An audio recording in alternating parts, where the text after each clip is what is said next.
Hello అండి అందరికి. ముందుగా అందరికి కార్తీక సోమవార శుభాకాంక్షలు. ఇవాళ అయితే లాస్ట్ కార్తీక సోమవారం కాబట్టి నేనైతే ఉసిరి దీపాలు పెట్టుకున్నాను అనమాట. బయట వచ్చేసి ఇంక రోజు లాగే తులసం దగ్గర దీపాలు చేసి తర్వాత ఇక్కడైతే కార్తీక సోమవారానికి అయితే ఉసిరి దీపాలు పెట్టేశాను. కానీ ఇంట్లో గా రోజు లాగే దీపారాజు అయితే చేసేసానండి. నేనైతే కార్తీక పౌర్ణమి రోజు 365 వెలిగించలేదు. ఇంట్లో కొంచెం లేడీస్ ప్రాబ్లం వల్ల అయితే వెలిగించలేదు అనమాట.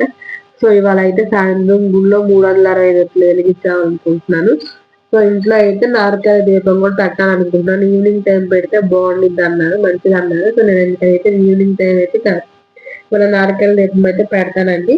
తర్వాత అయితే ఇంకా మా స్వామికి పీఠంలో పూజ అయిపోయిన తర్వాత నేను మా స్వామి అండ్ మా బాబు కలిసి ముగ్గురు అయితే ఇంకా గుడికి వెళ్ళి అక్కడైతే 365 వెలిగించి వస్తాము. అండ్ నేను ఏంటంటే నైవేద్యాలు ఏం ప్రిపేర్ చేయట్లేదండి స్వామివారికి. ఎందుకంటే నాకు కుదరదు అనమాట. నేను 4 లేచి 6 వరకు ఇంట్లో పని పూజ అయితే మొత్తం కంప్లీట్ అయిపోతుంది. ఇంక నేను నైవేద్యం చేయాలంటే మా బాబు దయచేస్తాడు.